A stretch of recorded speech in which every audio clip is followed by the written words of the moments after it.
The last message. Mara's phone buzzed just as she was about to fall asleep. Groggy and annoyed, she glanced at the screen. It was a message from her friend, Emma. "Did you get home safe?" "Yeah, I'm home," Mara replied, tossing her phone aside. She had just returned from a late-night study session at Emma's place and was exhausted.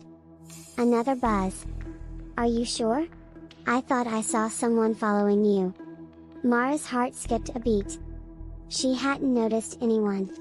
"No, I'm fine. Must have been your imagination," she typed back, trying to brush off the unease creeping up her spine. The next message came almost immediately. "Okay, but just be careful.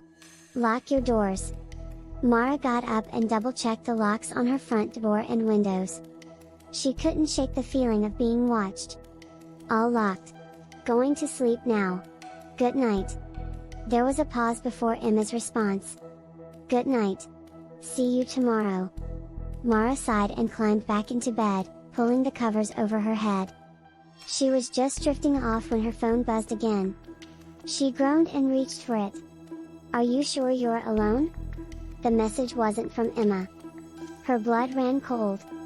She glanced around her dark room, her eyes straining to see anything unusual. Her fingers trembled as she typed, "Who is this?" The reply was instant. "Check the closet."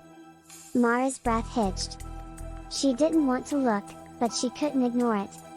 She crept out of bed, her heart pounding in her chest.